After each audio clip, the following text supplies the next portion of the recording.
Halo kawan-kawan pencinta tanaman hias di Nusantara, bertemu lagi dengan channel Renat Juanda, channel yang membahas serba-serbi tentang tanaman hias. Sebelumnya saya mau makasih karena perkembangan untuk channel ini lebih bagus dari sebelumnya, grafiknya dari apanya yang bikin saya semangat lagi. Konten-konten saat ini dan ke depan itu akan membahas lebih konten-konten tentang anthurium yang terbaru, yang hibrid-hibrid, yang aneh-aneh, karena saya senangnya yang mutasi-mutasi yang aneh-aneh. Dan memang hibrid itu biasanya harusnya sebuah tanaman anthurium hibrid itu harusnya tanaman apapun sebelumnya, tidak hanya anthurium ya. Biasanya orang menyilangkan jenis yang A dengan jenis yang B menghasilkan anak yang nanti kalau bisa hasilnya C. Kenapa saya bisa hasilnya C tidak AB?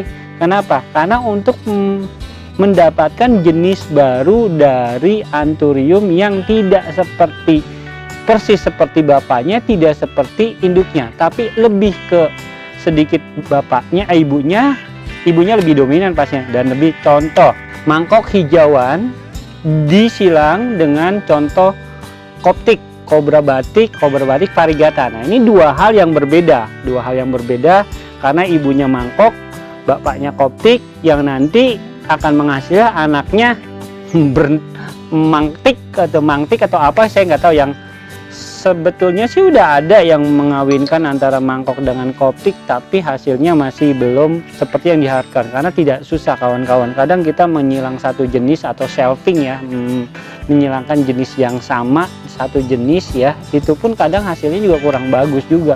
Contoh mangkok MK1 atau mangkok Grandpa gitu ya, disilangkan gitu kan, hasilnya tuh belum tentu seperti Grandpa, contoh seperti CC juga. Nah, hasil baru ini yang nanti dibudidayakan dan diperjualbelikan dengan nama yang baru. Nah, sama seperti anthurium yang saya bawa ini ya. Ini jujur saya punya udah lama banget dan ini susah banget ngerawatnya nih pohon ya. Terus terang nggak bisa ngeroset banget, maksudnya ngeroset ke atas bagus, daunnya banyak tuh bagus. Makanya apa? Dia itu karakternya keluar sedaun, daun bawah rontok, keluar daun bawah rontok, begini terus. Ini nih yang contohnya, ini baru mau keluar daun baru ya kan, daun bawah sini sudah kuning. Jadi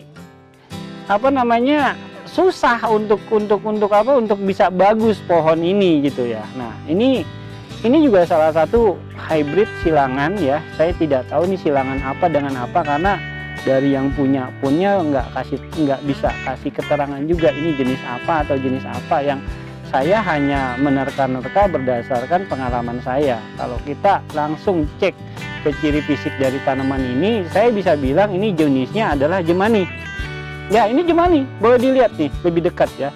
Kenapa saya bilang jemani? Karena memang daunnya dipegangnya itu tebel ya, tebel itu ciri jemani satu ya. Nah, yang menyirikan jemani berikutnya adalah karakter daun permukaannya ini masih ada karakter kulit jeruknya, berkerut-kerut kulit jeruknya. Jadi masih ada karakter kulit jeruknya.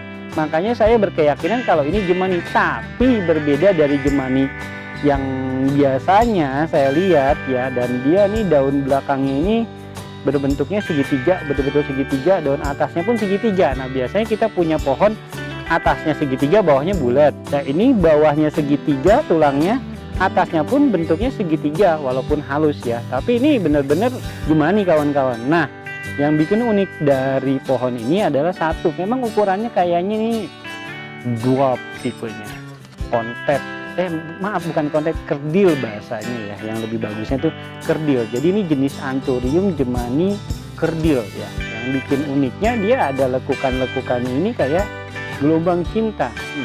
Apakah ini perkawinan antara gelombang cinta dengan jemani? Bisa jadi ya, karena gelombang ini hanya dimiliki oleh gelombang cinta. Saya belum menemukan ada jemani yang lekukannya agak rapat kayak gini. Ukeri saya lihat ada, kalau yang lain belum ada. Jadi kemungkinannya itu baru hipotesa saya, tapi apapun namanya, jadi yang bentuk karakter yang dia bikin bagus ada satu, bentuknya kerdil, kedua ini gelombang pinggirannya. Bisa jadi juga ini jemani gelombang cinta ya kan, jemani gelombang asmara mungkin kita namain, bisa jadi. Tapi beberapa orang yang pernah lihat, bang kayaknya kita namain aja bang, abang namain aja ini jemani lilin katanya, karena kalau obor kan besar ya kan, kalau ini kan kecil-kecil bang liukannya, jadi jemani lilin. Nah, ya ini nggak teratur kawan-kawan antara satu liukan, jadi makin gede makin macur itu kayaknya gelombangnya ini makin keluar ya, makin keluar, makin ke atas saya lihat gelombangnya ini makin keluar ya. Oke, baik, ciri fisik berikutnya adalah batangnya dia agak panjang ya. Untuk jenis jemani ini dia batangnya agak panjang. Kalau daun barunya ini berwarna merah, warnanya sih daun barunya ini hijau dia, tidak seperti bonplandi atau jemani lainnya yang biasanya warnanya lebih ke merah atau hitam, tapi ini hijau ya. Hijau tuh sebetulnya malah jenis jemani beneran tuh namanya, jenis jemani yang beneran tuh sebetulnya pucuknya warna hijau, tapi ini bener-bener warna hijau juga ya. Dan ini loh nih, lucu bener nih, keriting-keriting begini tuh makin rapet ya. Jadi batangnya memanjang, batang daunnya tadi sudah disebutkan, gelombangnya juga sudah kelihatan. Daunnya yes, confirm ini daun jemani tebel banget kawan-kawan, soalnya ya ini nggak mungkin hukeri, nggak gini, gelombang cinta pun nggak gini. Ini daun tebel sih, tebel jemani ya, tebel jemani. Cuman jemani silangan apa ke apa saya juga tidak tahu, dapatnya 2 tahun yang lalu sudah seperti ini. Dan ini pohon seperti saya bilang lagi, si kasih media panas dia nggak mau, dikasih media basah juga nggak tahu.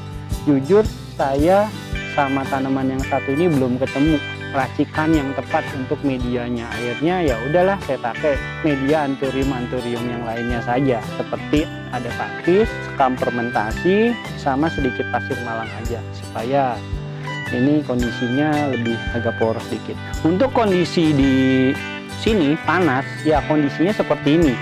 Kemungkinan kawan-kawan kalau di kondisi yang dingin dia daunnya bisa lebih bertahan, karena biasanya kalau di daerah dingin itu pohon dia bisa lebih nggak gampang rontok atau bisa lebih roset biasanya, karena di sana kalau kontes itu turun, pohon dari biji yang segede, dari daun segede kuku kelingking aja masih nempel rapet nyampe atas. Itulah kalau untuk karakteristik pohon-pohon di daerah dingin. Makanya kalau kontes nasional dari daerah dataran tinggi turun semua, pusing pala ai kawan-kawan.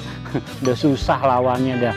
Bukan berarti kita nggak bisa ya, di sini harus lebih ekstra. Mereka sampai diganjel-ganjel pakai styrofoam, di tracker kayak gini ya. Itulah dia pel.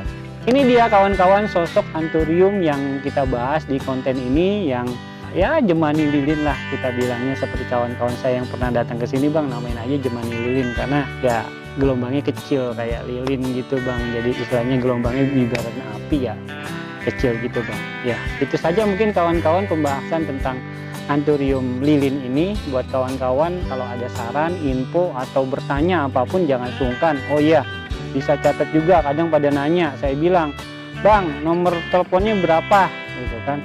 Nomor telepon saya sebetulnya ada di Instagram Nusantara Flora ya, tapi saya sebutkan aja di sini 0812 90-nya 4 kali 918. Kalau mau tanya-tanya monggo, kalau mau main ke rumah sharing-sharing dengan senang hati, kalau mau lihat-lihat tanaman lebih senang lagi gitu kan. Kalau ada yang diseneng dan mau beli monggo aja selama cocok ya. Itu dia kawan-kawan ya. Buat kawan-kawan yang sudah like, watch, and subscribe, saya ucapkan banyak-banyak terima kasih dan sampai ketemu di konten-konten berikutnya. Wassalam.